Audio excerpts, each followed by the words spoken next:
हमारे देश में जब भी कोई व्यक्ति राजनीति में आता है तो उसका एक ही सपना होता है, एक ही तमन्ना होती है, और वो है एक दिन सांसद बनकर भारत की संसद में पहुंचना। हमारे देश में राजनीति में आने का यह सबसे बड़ा इनाम माना जाता है कि आप एमपी बनकर एक दिन देश की संसद में पहुंच जाएं। लेकिन लोकसभा का चुनाव जीतने के लिए वोटों की जरूरत होती है और वोटों के लिए मुद्दों की जरूरत होती है। मुद्दे कई बार असली होते हैं और कई बार नकली भी होते हैं। मुद्दे बनाने के लिए कई बार नकली धरने प्रदर्शन, नकली विरोध और नकली नारेबाजी, ये सब कुछ करना पड़ता है। और आज से दिल्ली में भारत की संसद से सिर्फ 2 किलोमीटर दूर किसानों की एक ऐसी ही नकली संसद बनाई गई है, जिसमें ऐसे ही कुछ लोग नकली सांसद बनकर बैठे हुए हैं, जिनकी ये तमन्ना थी कि वो भी एक दिन देश की संसद में पहुंचे, लेकिन ऐसा हो ना सका। और अगर असली सांसद नहीं तो कम से कम नकली ही सही। असली पार्लियामेंट नहीं जा सके तो पार्लियामेंट की बगल में बैठकर नकली पार्लियामेंट ही सही। इस प्रदर्शन में शामिल किसानों के दोनों बड़े नेता लोकसभा का असली चुनाव लड़ भी चुके हैं और हार भी चुके हैं, और वो भी बुरी तरह से। और अब ये दोनों नेता भोले भाले किसानों का सहारा लेकर एक बार फिर सांसद बनने के लिए तड़प रहे हैं।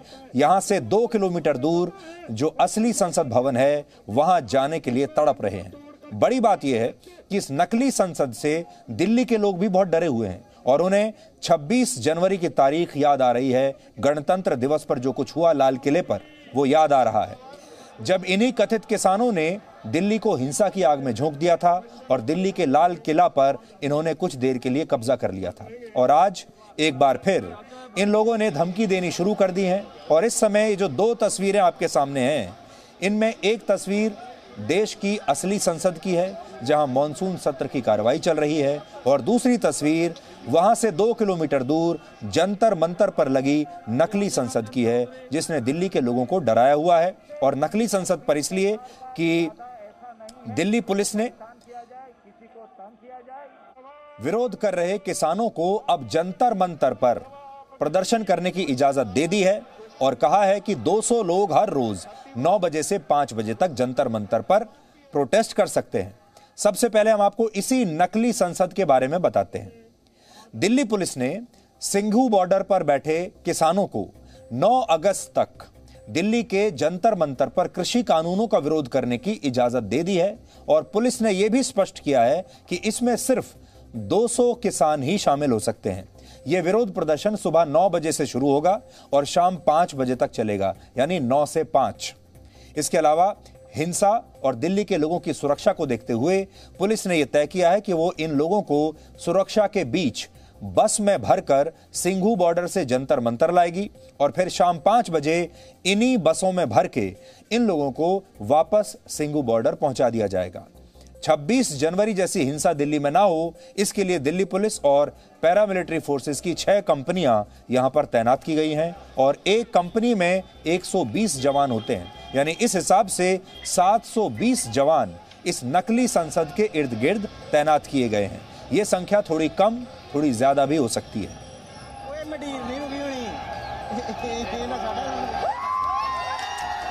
अब यहां एक पॉइंट यह भी है कि दिल्ली पुलिस ने इसी तरह के दिशा निर्देश 26 जनवरी यानी गणतंत्र दिवस के दिन किसान प्रदर्शन को लेकर तब भी दिए थे। और तब इन कथित किसानों ने क्या किया था, ये सब आप जानते हैं। और इसी वजह से दिल्ली के लोग इस बार काफी डरे हुए हैं।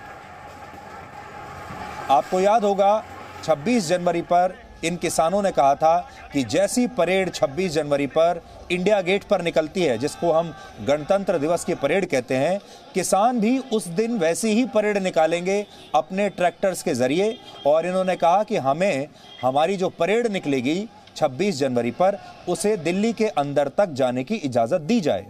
तो गणतंत्र दिवस पर इन्हें वैसी ही परेड करनी थी जैसी गणतंत्र दिवस पर भारत की और हमारे सैनिकों की परेड होती है। और अब जब मॉनसून सत्र चल रहा है संसद में, तो इन्हें वैसी ही संसद अपनी भी लगानी है जैसी संसद भवन में भारत की संसद चलती है, वैसी ही संसद इन्हें यहां लगानी है। अब बड़ी बात यह है कि तब 26 जनवरी था और अब 15 अगस्त आने वाला है, यानी स्वतंत्रता दिवस आने वाला है। अमेरिका की सरकार ने दिल्ली में रहने वाले अपने नागरिकों को एक अलर्ट तक जारी कर दिया गया है और अमेरिका ने अपने नागरिकों से कहा है इस अलर्ट में कि वो विरोध प्रदर्शनों और भीड़ भाड़ वाले इलाकों में बिल्कुल ना जाएं, क्योंकि ऐसे प्रदर्शनों में पहले भी हिंसा भड़क चुकी है। सोचिए, अमेरिका जैसा देश भी अपने नागरिकों की सुरक्षा को लेकर चिंतित है और दिल्ली में उसके जितने नागरिक रहते हैं उन्होंने सबको बाकायदा मेल लिखकर यह सूचित किया है कि किसानों का ये जो प्रदर्शन हो रहा है इससे बच के रहिएगा। और अमेरिका को लगता है कि किसानों के इस प्रदर्शन में अशांति फैल सकती है और ये लोग एक बार फिर से दिल्ली का वैसा ही हाल बना सकते हैं जैसा इन्होंने 26 जनवरी को किया था। दिल्ली में रहने वाले जो आम लोग हैं, जो आम परिवार हैं, वो भी अपने परिवार के लोगों को लगातार ये कह रहे हैं कि उस तरफ मत जाना जहां पर किसानों का प्रदर्शन चल रहा है। और दुर्भाग्य यह है कि जहां पर यह विरोध प्रदर्शन चल रहा है ये दिल्ली के बिल्कुल हार्ट में है, दिल्ली के बीचों बीच ये जगह है जंतर मंतर जहां पर यह प्रदर्शन चल रहा है। संयुक्त किसान मोर्चा का दावा है कि इस किसान संसद में 40 किसान संगठनों के 200 नेता शामिल हैं, लेकिन जब आप ध्यान से देखेंगे तो आपको इन 200 लोगों में सिर्फ 2 चेहरे ही नजर आएंगे, 2 प्रमुख चेहरे ही दिखाई देंगे। एक का नाम है राकेश टिकैत और दूसरे नेता का नाम है योगेंद्र यादव। अब तक आप इन दोनों नामों को अच्छी तरह से जान चुके होंगे और ये वही दोनों नेता हैं जो 26 जनवरी की हिंसा के दौरान भी किसान परेड में शामिल थे। यहां एक समझने वाली बात यह भी है कि राकेश टिकैत ने वैसे तो दिल्ली पुलिस को भरोसा दिया है कि वो उसके द्वारा तय की गई सभी शर्तों का पालन करेंगे, जैसा कि पिछली बार 26 जनवरी पर भी इन्होंने यही भरोसा दिया था। लेकिन सच्चाई यह है कि आज जंतर मंतर पहुंचते ही उनके सुर बदल गए और उन्होंने फिर से धमकियां देनी शुरू कर दी। राकेश टिकैत ने आज कहा अपने समर्थकों से, किसानों से कि ट्रैक्टरों के साथ तैयार रहें क्योंकि दिल्ली कोई भी हरकत कर सकती है। इस बयान से यह भी सवाल उठता है कि क्या जो 26 जनवरी को हुआ वही 15 अगस्त को भी हो सकता है। ट्रैक्टर तैयार रहे, कोई भी हरकत कर सकती है दिल्ली।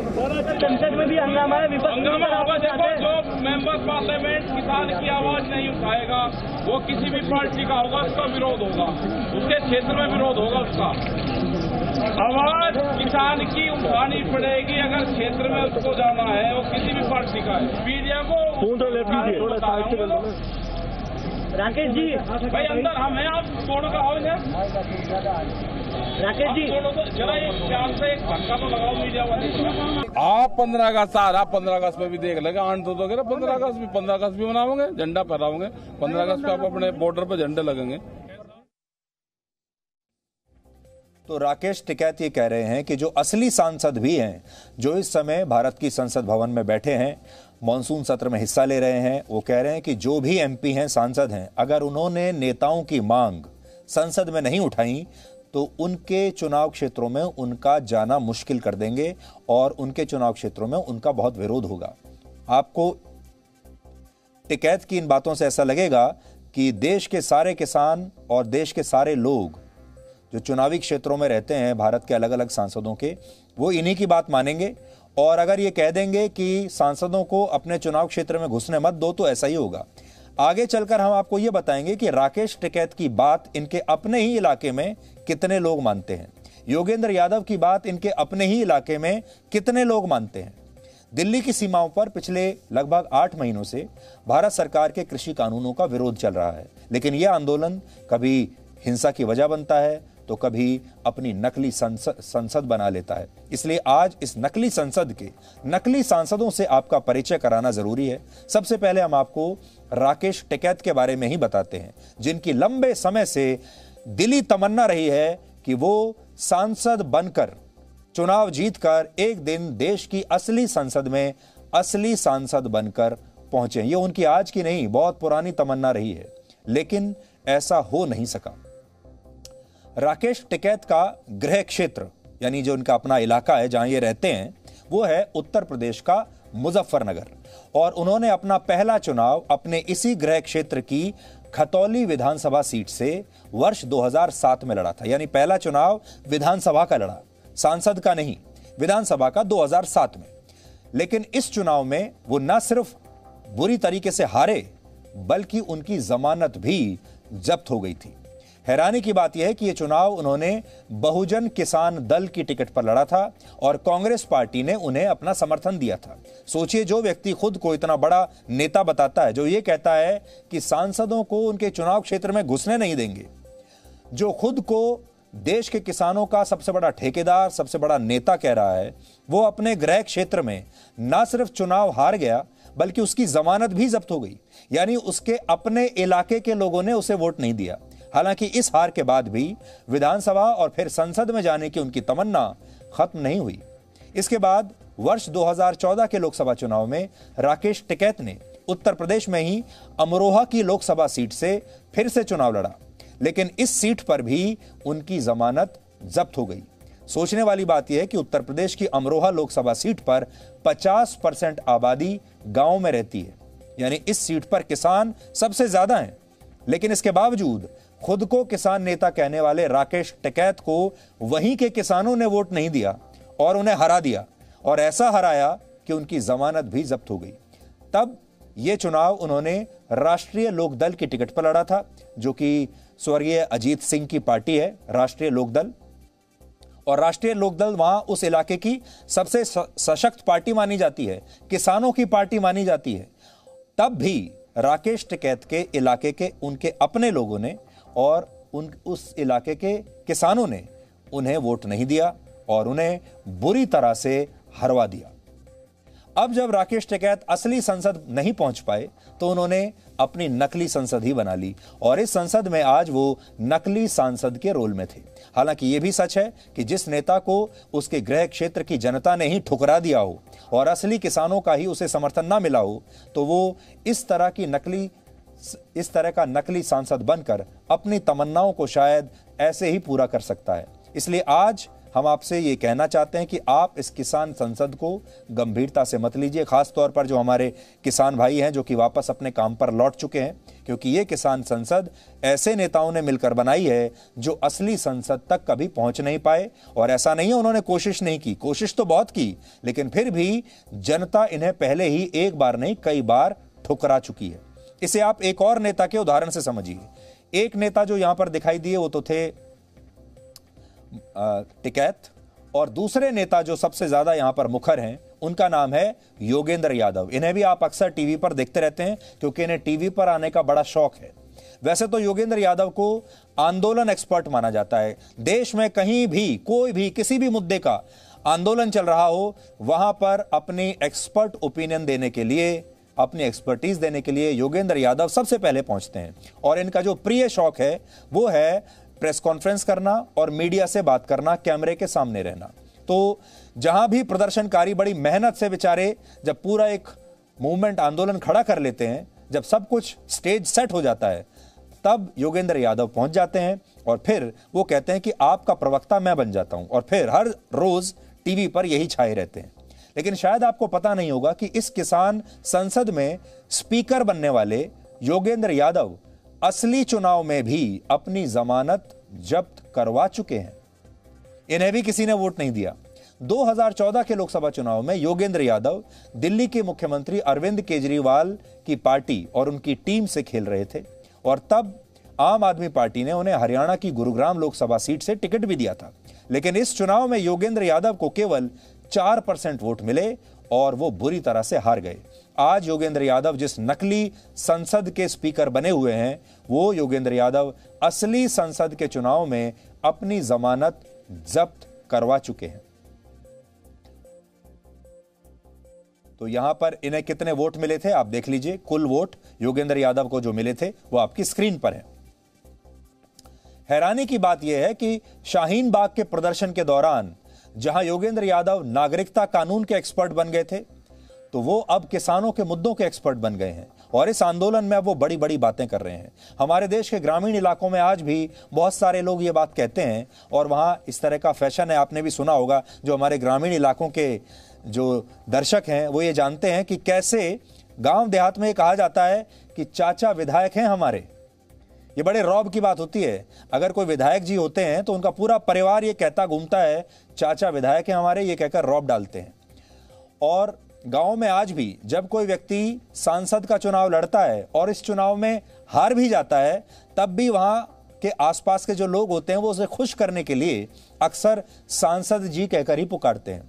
गांव देहात की जो राजनीति होती है वो ऐसे ही होती है, किसी को सांसद जी कहलवाना है, किसी को विधायक जी कहलवाना है, किसी को अपने आप को सरपंच जी कहलवाना है और किसी को अपने आप को अध्यक्ष जी कहलवाना है। इस मामले में ये दोनों नेता भोले भाले किसानों का सहारा लेकर अपनी इसी लहलहाती तमन्ना की फसल को काट रहे हैं। वैसे तो योगेंद्र यादव इस किसान संसद के स्पीकर बनाए गए हैं, लेकिन एक नकली स्पीकर कैसा होता है यह भी आज आपको योगेंद्र यादव की बातों से सीखना चाहिए, समझना चाहिए। इतिहास में पहली बार जनता ने, वोटर ने, किसान ने व्हिप जारी किया और कहा है पार्टी के व्हिप से ऊंचा है हमारा व्हिप, और इस व्हिप के अनुसार आप संसद में सिर्फ और सिर्फ किसानों के सवाल पे बोलोगे। तो व्हिप तो जारी कर दिया, पर निगरानी भी अब हमें ही करनी पड़ेगी। तो जरा निगरानी करने भी आए हैं कि भैया नजदीक से दिख जाएगा पार्लियामेंट में हो क्या रहा है, कौन बोल रहा है, पता लग जाएगा कौन कितने पानी में है, कौन हमारे लिए घड़ियाली आंसू बहाते हैं, कुछ करते नहीं है, उन सबके बारे में भी पता लग जाएगा। 200 किसानों को मैनेज करने के लिए अगर पूरी दिल्ली पुलिस खड़ी है, 30,000 40,000 लोग खड़े हैं, तो ऐसा तो नहीं कि आनंद मौला कोई कुश्ती करते हैं, कोई बहुत बड़े पहलवान है। क्योंकि सरकार, ये 40,000 लोगों को खड़ा करना सरकार की तरफ से एडमिशन है कि हर एक के पीछे हजारों लाखों लोग खड़े हैं।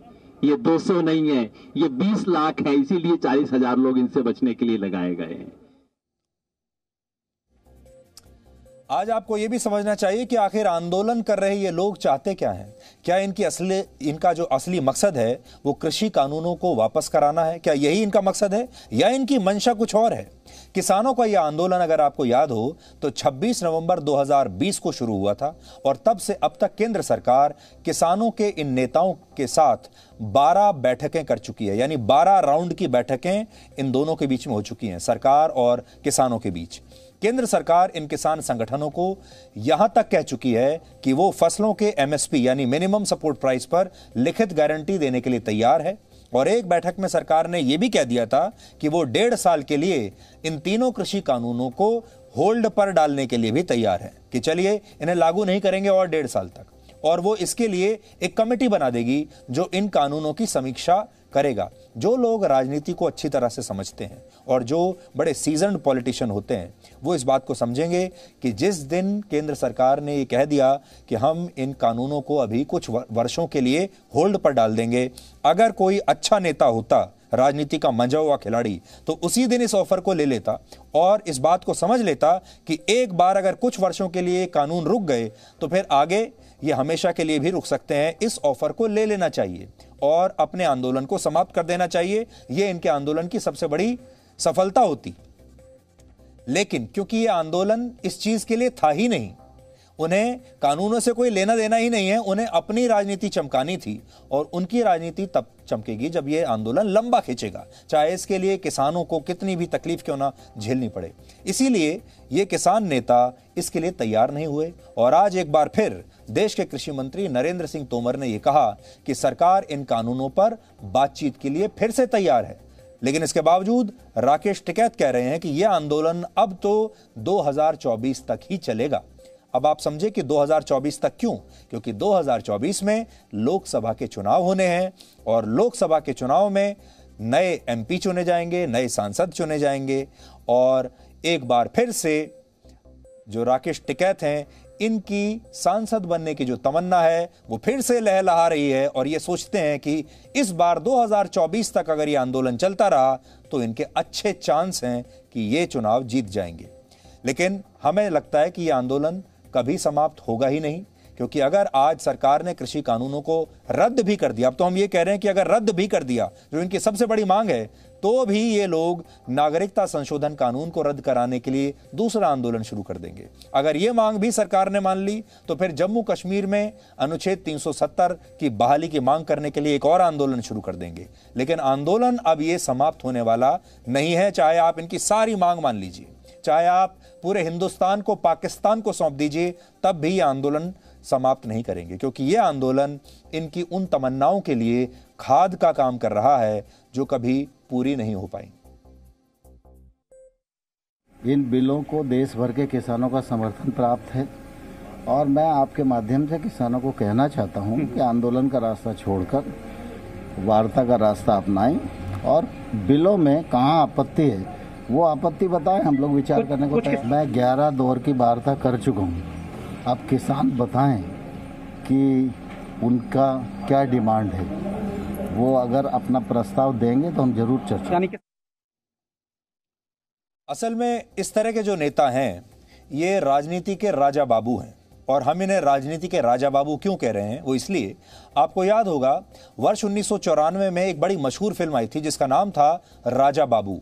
और राजा बाबू में राजा बाबू की भूमिका उस समय गोविंदा ने निभाई थी और वो एक ऐसा किरदार था जो कभी नेता बन जाता था, कभी पुलिस वाला बन जाता था, कभी डॉक्टर बन जाता था और कभी वकील बन जाता था। वो उसके इतने सारे किरदार थे, वो था कुछ भी नहीं, इनमें से किसी भी चीज के लिए वो क्वालिफाई नहीं करता था, लेकिन उसे शौक था और वो मौके के हिसाब से अपने किरदार बदलता रहता था और अपनी ये सारी तस्वीरें अपने घर पर लगाकर रखता था। तो ये जो लोग हमने आपको अभी दिखाए, खास तौर पर योगेंद्र यादव जैसे लोग, ये असल में राजनीति के राजा बाबू हैं। ये वक्त देखकर, वक्त की मांग को देखकर बदलते रहते हैं। कभी ये किसानों के कृषि कानूनों के एक्सपर्ट बन जाते हैं, कभी ये नागरिकता के कानूनों के एक्सपर्ट बन जाते हैं, कभी ये कोविड के एक्सपर्ट बन जाते हैं। इसलिए ये हर रोल में आपको दिखाई देंगे। ये वैज्ञानिक भी हैं, ये डॉक्टर भी हैं, ये किसान भी हैं, ये नेता भी हैं, ये सब कुछ हैं। और ये सबसे बड़ी बात, बहुत अच्छे शानदार अदाकार भी हैं, ये बहुत अच्छे एक्टर भी हैं और हो सकता है एक दिन आपको ये फिल्मों में भी ऐसे ही किसी किरदार में दिखाई दे जाएं। इसलिए आपसे कह रहे हैं संभल कर रहिएगा, फिल्मों को सिर्फ मनोरंजन के लिए देखिए, इस तरह की नकली संसदों को भी सिर्फ मनोरंजन के लिए देख लीजिए, इससे ज्यादा इनकी कोई अहमियत नहीं है। आज देश की संसद में भी कृषि कानूनों के विरोध में प्रदर्शन हुआ और इस प्रदर्शन का नेतृत्व किया राहुल गांधी ने। वैसे हमारे देश में राजनीति तो खूब होती है, लेकिन इस राजनीति के भी अपने दोहरे मापदंड हैं, जिसे आप इस खबर से समझ पाएंगे। कृषि कानूनों के विरोध में सिंगू बॉर्डर पर बैठे किसानों के खिलाफ कल वहीं के उन्हीं इलाकों के 30 गांवों के लोगों ने विरोध प्रदर्शन किया। लेकिन इसे विडंबना कहेंगे कि हमारे देश का मीडिया आंदोलन पर बैठे इन कथित किसानों की तो बात करता है, लेकिन वो हमारे ही देश के यहां रहने वाले, टैक्स देने वाले इन नागरिकों की बात नहीं करता जिनके मौलिक अधिकारों का इस आंदोलन की वजह से हनन हो रहा है। और हमारे देश का सुप्रीम कोर्ट भी इस पर स्वतः संज्ञान नहीं लेता। सोचिए, क्या इन लोगों के अधिकार नहीं हैं?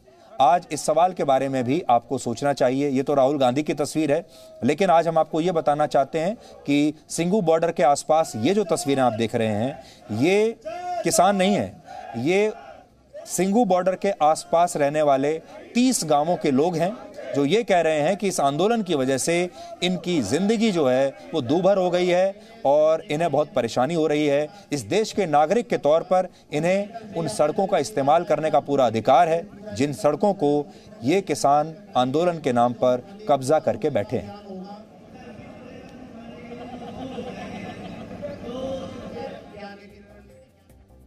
अब दुर्भाग्य की बात यह है कि ना तो देश के मीडिया की नजर इन पर जा रही है और ना ही हमारे देश की सुप्रीम कोर्ट की नजर इन पर जा रही है। App Store. Download it now.